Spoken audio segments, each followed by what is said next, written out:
The air hung heavy with the scent of charcoal and exhaust fumes. Nairobi throbbed around them, a symphony of car horns and distant music. Above, the first stars were starting to prick through the fading light. Kato checked his watch. 8 p.m. Time to move. He sat in the back of a battered matatu, its interior lit by a flickering fluorescent tube. Opposite him, Jamal, his second-in-command, nervously tapped a rhythm on his knee. Jamal was all nervous energy, a stark contrast to Kato's quiet intensity. The rest of the crew, Kylo and Amani, were further down the bus, trying to blend in.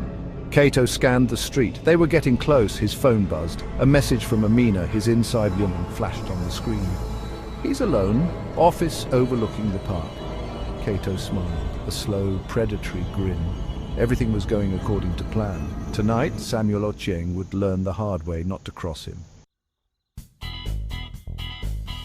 Kato prided himself on his crew. They were the best in Nairobi, each member bringing a unique skill set to the table. Jamal, his lieutenant, was a master of electronics and could bypass any security system. Kylo, a giant of a man with a surprisingly gentle touch, was an expert forger and safecracker. And then there was Amani, the chameleon, able to blend into any crowd, pickpocket a saint, or hotwire a getaway car without breaking a sweat. They were a family, bound together by loyalty and the thrill of the game. Kato looked at their faces, lit by the streetlights filtering through the grimy windows of the matatu. He trusted them with his life.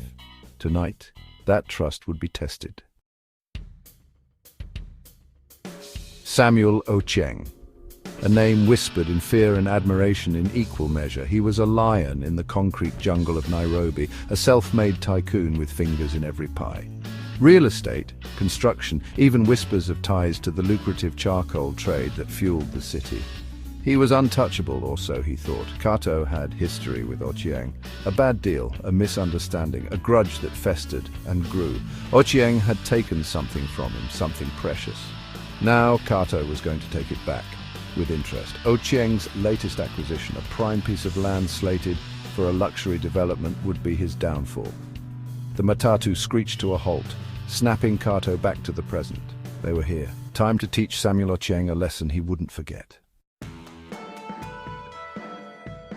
The plan was flawless, a work of art. Kyalo would disable the security cameras while Amani created a diversion. Jamal would handle the electronics, giving them access to Ochieng's inner sanctum. And Kato, he would confront the lion in his den. They moved with practiced precision, shadows melting into the night.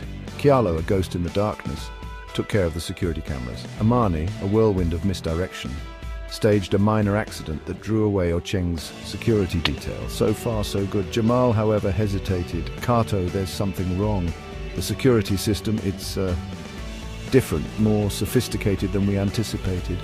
Kato felt a prickle of unease. They were walking into a trap. He could feel it. A single gunshot shattered the night. Panic, shouts. They had walked straight into an ambush. Kato, his senses on high alert, realized the truth with a sickening certainty. They had been betrayed. He saw her then, Amina standing beside Ochieng. Her face, usually a picture of innocence, was a mask of cold calculation. "Sorry, Kato," she purred, her voice a viper's hiss. "I'm afraid you've been played." Betrayal cut deeper than any knife. Kato had trusted her, believed in their connection. He had been a fool. Amina, it seemed, was playing a deeper game, one that involved far more than just stealing land titles. Ochieng, a predatory gleam in his eyes, circled Kato like a shark. "You thought you could steal from me?" he boomed, his voice laced with amusement. "You are nothing but a common thief, Kato. I, on the other hand, am a king." Kato, despite the blood pounding in his ears, felt a surge of anger. "You call yourself a king?"